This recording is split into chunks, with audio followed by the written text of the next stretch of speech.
Guys. Nih, jadi tuh barusan pas lagi jalan, aku baca kasus audit investigatif buat KBMK 2024. Kayaknya menarik deh, lihat. Iya bener Kak, kemarin tuh aku juga baca tahu. Kasusnya tentang apa sih? Jadi tuh ada auditor yang pernah di Bank XX yang nemuin kejanggalan di voucher pembelian aset harga dari divisi IT-nya gitu deh. Terus kita tuh disuruh analisis teorinya, langkah pembuktiannya, pengembangan informasinya, hipotesis dugaan kasusnya, sama langkah atau program auditnya gitu. Wah, menarik sih. Yuk coba analisis kasusnya, tapi aku baca-baca dulu ya. Boleh sih. Oke guys, aku buka komputer aku dulu ya. Oke. Pertanyaan pertama tuh mengenai teori yang kita pakai dalam analisis dugaan kasus tersebut. Dugaan kecurangan ini kita analisis dengan teori Friedman yang merupakan pengembangan teori Fraud Triangle dengan penambahan elemen kemampuan atau capability. Teori Friedman kita pilih karena dirasa tidak terlalu kompleks dan juga sudah cukup untuk menjelaskan kasus tersebut. Elemen yang kita analisis ada pressure, rationalization, opportunity, dan capability. Selanjutnya adalah langkah-langkah untuk membuktikan dugaan fraud. Pendekatan yang diadopsi meliputi serangkaian tahapan dalam audit investigatif, yaitu pra-perencanaan, perencanaan, pelaksanaan, dan pelaporan audit investigatif. Pada tahap pra-perencanaan meliputi pengumpulan informasi awal yang berasal dari bukti dokumen, aduan whistleblower, dan temuan lainnya. Kemudian pada tahap perencanaan dilakukan dengan menyusun hipotesis atau pendekatan 5W2H dan penyusunan program audit. Lalu pada tahap pelaksana audit terdapat beberapa hal yang memang membuktikan adanya indikasi kecurangan. Yang pertama adalah physical examination, yaitu auditor dapat melakukan pemeriksaan fisik hadap yang terindikasi fraud. Yang kedua itu adalah confirmation. Auditor berhak meminta konfirmasi dari pihak yang memiliki pengetahuan atau relevansi terkait untuk memastikan kebenaran informasi. Salah satunya adalah vendor pengadaan aset hadap yang sebenarnya atau kita sebut PTX. Yang ketiga itu adalah documentation. Auditor dapat melakukan pengujian dengan teknik three-way matching atau mencocokkan konsistensi isi antar dokumen pembelian yang terkait. Auditor juga dapat melakukan prosedur vouching dan tracing. Lalu yang keempat adalah analytical procedure, yaitu auditor dapat menggunakan dua pendekatan, yaitu adalah analisis vertikal dan juga horizontal untuk perbandingan khususnya dari segi akun aset tetap hardware. Yang kelima itu adalah inquiries atau wawancara. Auditor berwenang meminta klarifikasi baik tertulis maupun lisan kepada pihak ketiga, misalnya bagian accounting, saksi, pihak yang diduga terlibat yakni divisi IT maupun ahli. Yang keenam ada recalculation. Auditor berwenang melakukan pengujian akurasi perhitungan yang telah dilakukan terhadap bukti dan informasi lainnya yang telah disusun oleh auditor. Lalu yang terakhir ada observation, di mana auditor berwenang untuk melakukan inspeksi langsung ke lokasi yang diduga mengalami fraud, yaitu divisi IT. Nah, setelah dilaksanakan tahap tersebut, yang terakhir adalah tahap laporan atas temuan audit yang dikomunikasikan kepada pihak manajemen dan pihak-pihak lain yang berkepentingan untuk dilakukan tindakan lanjut. Kemudian terdapat juga pengembangan informasi dari kasus tersebut. Di antaranya adalah pertama, pembelian harddisk dilakukan di tahun 2023, lalu audit menemukan kejanggalan di tahun 2024. Yang kedua, diduga terdapat keterlibatan PTY atau vendor yang tidak tersertifikasi bermufakat melakukan pengadaan aset harddisk dengan divisi IT karena adanya dugaan hubungan khusus terduga pelaku. Kemudian yang ketiga, adanya dugaan markup yang dilakukan divisi IT dengan membeli harddisk yang lebih murah pada PTY dan mengubah voucher pembelian dan alamat serta harga harddisk senilai PTX. Kemudian yang terakhir atau yang keempat, diduga bahwa keuntungan hasil markup dimanfaatkan oleh divisi IT dan juga PTY.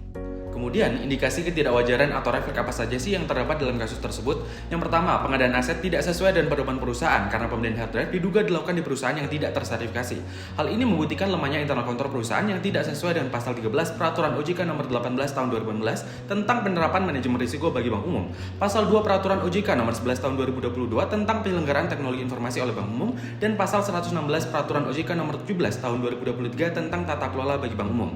Yang kedua, kecurangan dalam bukti voucher transaksi pembelian karena alamat vendor yang tercantum diketahui berbeda dengan alamat vendor yang seharusnya. Hal ini membuktikan adanya accounting anomalis dan melanggar pasal 391 Undang-Undang Nomor 1 Tahun 2023 tentang KUHP yang menyatakan bahwa setiap orang yang membuat secara tidak benar atau memalsukan surat akan mendapatkan sanksi pidana. Yang ketiga, dugaan markup yang dilakukan oleh divisi IT pada harga beli hard drive dari PTY yang membuktikan adanya analytical anomalis dan melanggar pasal 486 Undang-Undang Nomor 1 Tahun 2023 tentang KUHP yang mengatur tentang penggelapan dana.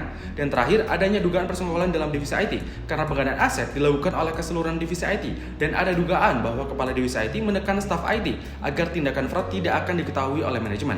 Hal ini melanggar pasal 13 Undang-Undang Nomor 1 Tahun 2023 tentang KUHP yang mengatur tentang pemufakatan jahat. Selanjutnya adalah risiko terjadinya kerugian, yakni adanya risiko kebocoran data dan penurunan nilai kualitas hard drive karena hard drive tidak sesuai dengan ketentuan perusahaan, yang mana hal ini bisa menimbulkan risiko hilangnya kepercayaan konsumen akibat kebocoran data tersebut. Selain itu, ada juga risiko kerugian sebesar selisih harga perolehan hard drive yang telah di-markup dengan harga yang seharusnya. Dalam menentukan jenis kecurangan yang terjadi, diperlukan analisis mendalam menggunakan pendekatan 5W2H, yaitu what, why, when, where, who, how, dan how much, serta penyusunan hipotesis apakah perlu dilanjutkan ke tahap pemeriksaan selanjutnya. Yang pertama, apa jenis kecurangan yang terjadi? Berdasarkan fraud rate yang diterbitkan oleh Report to the Nation tahun 2024, kasus tersebut mengarah ke corruption berupa purchasing schemes dan asset misappropriation berupa invoice kickback dan overstate expense. Lalu yang kedua, di mana kecurangan ini terjadi? Dugaan kecurangan terjadi di Bank XX. 3. Kapan kecurangan terjadi? Diduga kecurangan terjadi pada tahun 2023 ketika divisi IT Bank XX melakukan pengadaan aset berupa hard drive. Yang keempat, siapa pelaku kecurangan? Terduga pelaku dalam kasus tersebut adalah pimpinan atau kepala divisi IT, staf divisi IT, vendor pengadaan aset divisi IT yaitu PTY, dan pihak-pihak lain yang perlu dilakukan pengujian lebih lanjut. Lalu yang kelima, kenapa kecurangan ini terjadi? Alasan terjadi kecurangan ini dapat dijelaskan dalam teori fraud diamond. Yang pertama, opportunity. Dalam dugaan sementara, sistem pengendalian internal yang lemah khususnya pada otorisasi sehingga dapat meningkatkan peluang untuk melakukan tindakan kecurangan.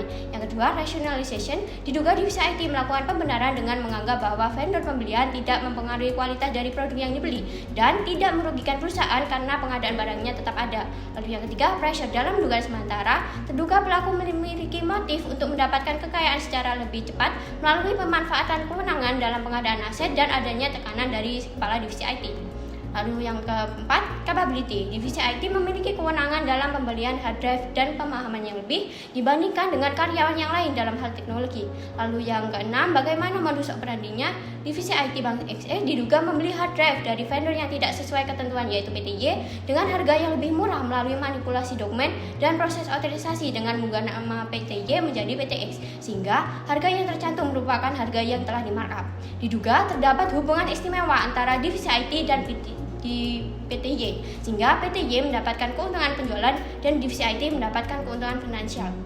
Lalu yang terakhir, berapa estimasi kerugiannya? Kerugian diestimasi berupa selisih harga markup dan penurunan nilai kualitas aset hard drive. Nah, berdasarkan analisis 5W2H kasus PITP Bank XX, dapat disimpulkan bahwa kasus ini layak untuk dilanjutkan ke tahap pemeriksaan selanjutnya. Dalam tahap perencanaan audit investigatif, auditor menyusun program kerja audit yang bertujuan untuk mendapatkan bukti-bukti audit dalam rangka mengungkapkan tindakan penyimpangan. Nah, program audit yang dilakukan terdiri dari yang pertama, identifikasi permintaan pembelian aset beserta anggarannya, yang kedua, perencanaan pengadaan, yang ketiga, pelaksanaan pengadaan atau pembelian aset, dan yang terakhir, observasi ke divisi IT. Hal ini disajikan dalam tabel program audit. Wah, udah lengkap nggak sih analisis kita? Kalau aku simpulin sih, tadi ada indikasi kecurangan termasuk golongan purchasing scams, invoice kickback, sama overstate expense. Terus ada juga faktor lemahnya sistem pengendalian internal perusahaan yang memungkinkan terjadinya kecurangan. Kalau dari analisis kita tadi sih kayaknya Bank XX perlu deh ngelakuin audit secara berkala sesuai dengan pasal 54 ayat 4 POJK nomor 11 tahun 2022 tentang penyelenggaraan teknologi informasi oleh bank umum, sama Bank X juga perlu ngelakuin penerapan strategi anti fraud sesuai dengan POJK nomor 39 tahun 2019. Perusahaan juga perlu nih buat menciptakan lingkungan yang positif dan mendukung secara turun from top to the bottom dan menerapin budaya jujur juga. Terus yang gak kalah penting, perusahaan juga perlu meningkat internal kontrol perusahaan biar lebih baik lagi, iya nggak? Iya Iya, benar benar tuh. tuh. Kalau gitu yuk deh kita daftar KBMK tahun 2024. Yuk kita baca lagi panduannya.